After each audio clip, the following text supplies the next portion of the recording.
प्यारे विद्यार्थियों, कैसे हो आप? आशा करता हूँ आप बहुत अच्छे होंगे। आइए हम आज का अपना अध्याय प्रारंभ करते हैं।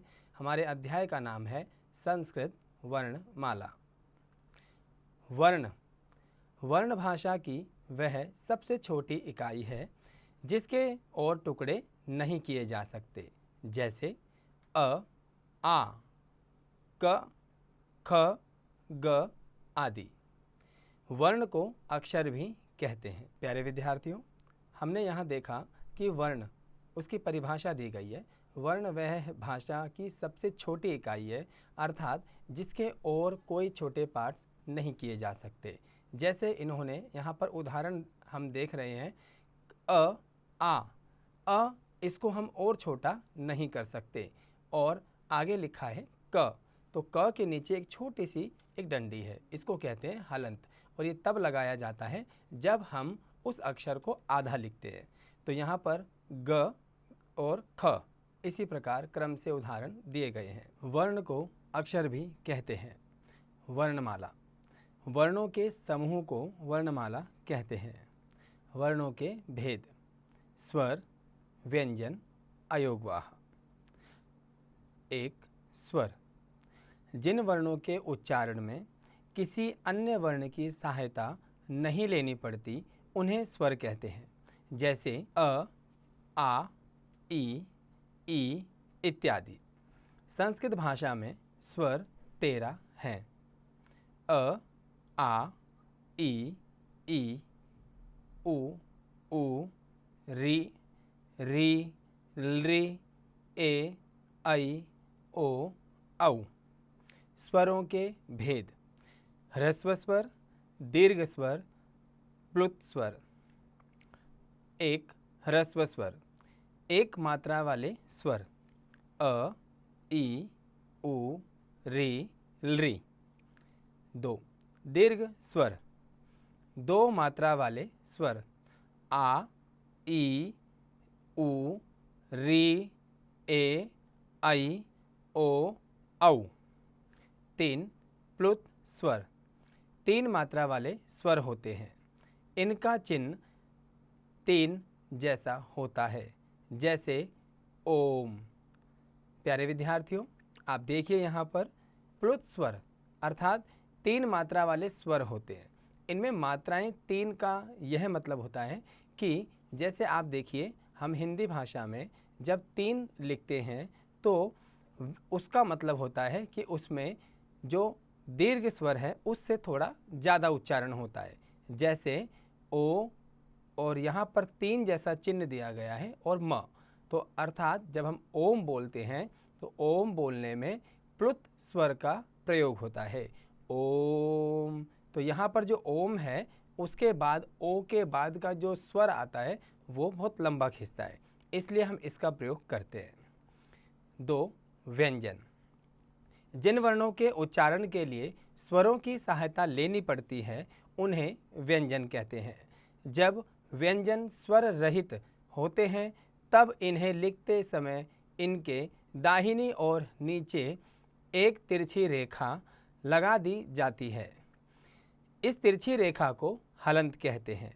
संस्कृत वर्णमाला में व्यंजन 33, स्पर्श वर्णः 25, अंतस्थाः 4, ऊष्मः वर्ण 4। क वर्ग: क, ख, ग, घ, ङ। च वर्ग: च, छ, ज, झ, ञ। ट वर्ग: ट, ठ, ड, ढ़, ण। त वर्ग: त, थ, द, ध, न। प वर्ग: प, फ, ब, भ, म। अंतस्थाः य, र, ल, व। ऊष्मः श, श, स, ह। 3, अयोगवाह। अयोगवाह वे ध्वनियाँ हैं जिनका स्वतंत्र अस्तित्व नहीं होता। इनका प्रयोग स्वरों के बाद ही होता है। अयोगवाह के भेद: अनुस्वार, विसर्गः। एक, अनुस्वार: रामं बालकं देवं। विसर्गः देवः कृष्णः शिक्षकः। प्यारे विद्यार्थियों, आप यहाँ पर ध्यान दीजिए, अयोगवाह के दो भेद होते हैं, एक अनुस्वार, दो विसर्ग।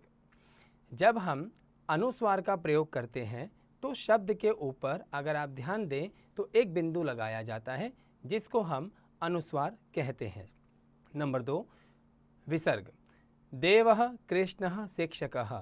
इसी प्रकार रामः, अतुलः, मयंकः इत्यादि अनेक उदाहरण बनते हैं जिन शब्दों के पीछे 2 डॉट अर्थात विसर्ग लगाए जाते हैं, उसको संस्कृत भाषा में विसर्ग कहा जाता है और इसका जो उच्चारण है वो अह के रूप में किया जाता है।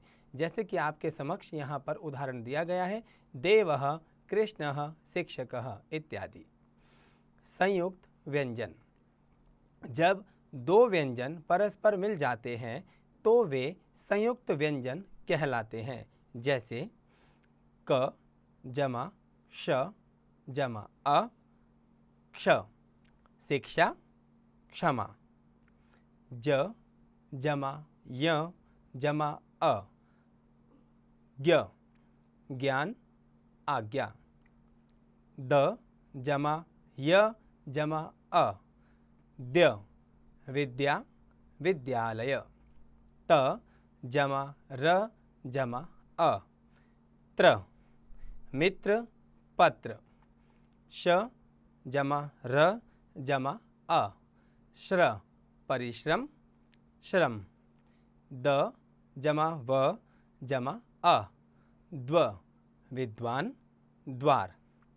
मात्रा परिचय, जब व्यंजन में कोई स्वर अर्थात अ के अतिरिक्त मिलता है तो वह अपने मूल रूप में नहीं जुड़ता बल्कि उसकी मात्रा जुड़ती है।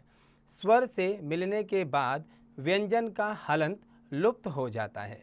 जैसे क जमा अ, क, क जमा ई की, क जमा उ कु, क जमा री क्री, क जमा ली क्लरी, क जमा आई कई, क जमा औ कौ, क जमा आ का, क जमा ई की, क जमा उ कु, क जमा री क्री, क जमा ए के, क जमा ओ को।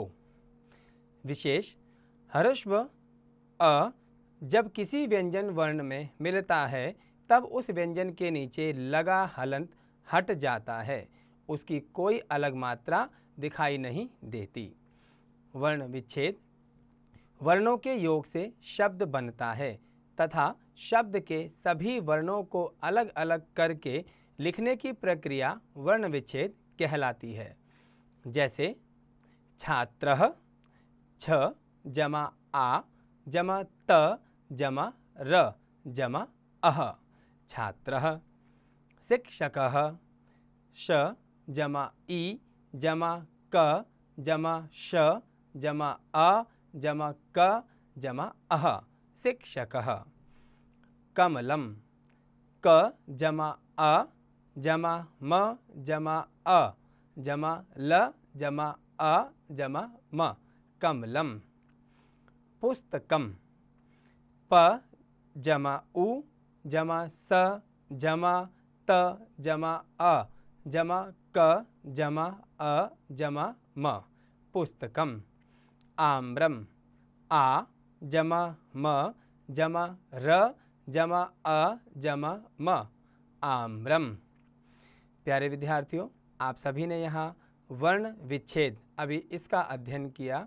हमें इस बात का ध्यान रखना है कि जब हम किसी शब्द का वर्ण विच्छेद करते हैं तो उसमें जो व्यंजन वर्ण हैं उनके अंदर से हम जो स्वर की जो मात्राएं हैं जैसे अ, आ, ई, उ इत्यादि को निकालकर अलग कर देते हैं।